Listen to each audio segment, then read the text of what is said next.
As we head into the election season, I want to assure this committee and the American public that the Postal Service is fully capable and committed to delivering the nation's election mail securely and on time.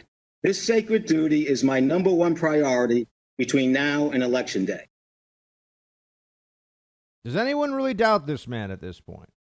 If you do, it's because you've been listening to the Democrat propaganda around all this. But the USPS Postmaster General DeJoy testified before the Senate.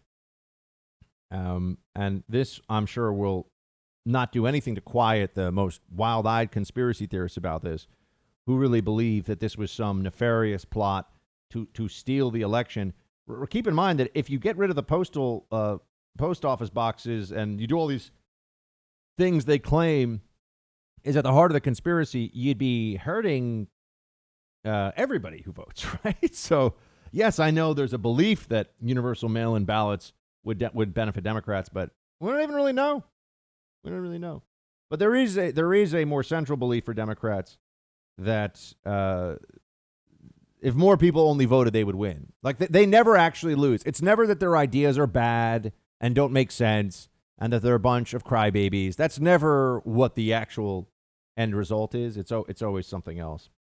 So DeJoy testifies before the Senate, and here's what he has to say about the theories out there that this is all meant to be some plot to steal the election. Play 20. Prior to implementing the changes, did you discuss these changes or their impact on the election with any Trump campaign officials? No, sir. These changes in our total analysis here and going forward, and remember, I'm one new person in the organization with the whole structure around me, an operating structure, an executive team around me that are involved in these decisions. Okay, and moving forward, trying to have any negative impact on the election is an outrageous claim. You know, since the Postmaster DeJoy took over, the United States Postal Service has spent $700 million on overtime, a rate that has not changed. Where are these nefarious changes happening? Where are these nefarious changes? We don't see them. They don't happen. This is all hysteria, friends. DeJoy has told the Senate that the USPS has the money, the manpower, the resources necessary so that it can provide all of the support during the election that it has to. In fact, USPS, I see here from Josh Hawley, very smart fellow, rising star in the GOP, has more cash on hand now than it has ever in its history. It's got almost $15 billion cash on hand. So let's be very honest about what's happening here. This is a narrative about election theft that is false, but is meant to undermine, in advance of the election, the opponent's possible victory. That's all this really is. And that's why you have 20 states, Democrat blue states, suing the USPS over this already.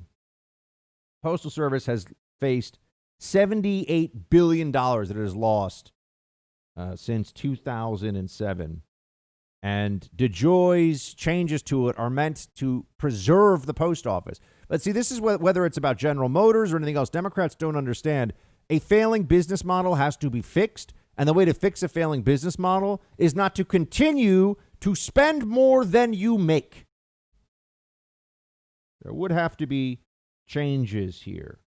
There would have to be things that get cut, things that are shifted around. And the allegation that there is sabotage from the post office is simply not supported by the facts. Louis DeJoy also told the Senate committee that he was extremely highly confident that even mail-in ballots sent close to Election Day would be delivered on time. All right, so he is not worried about that. So states that have already made provisions, if your state allows you to do a mail-in ballot, I know there are some states that do that, nothing is going to change. Your ballots will get through and everything's fine. But it doesn't really matter, right? We know this. It doesn't matter that he's addressing these concerns. It doesn't matter if, in fact, every single ballot is delivered on time, as presented, as asked, because the problem ultimately is the possibility of Donald Trump winning. Hey, Team Buck, thank you so much for watching The First on YouTube. If you like this video, please click that little thumbs up button so then it will log as liked. And also, if you want to see more great content from The First, please click subscribe.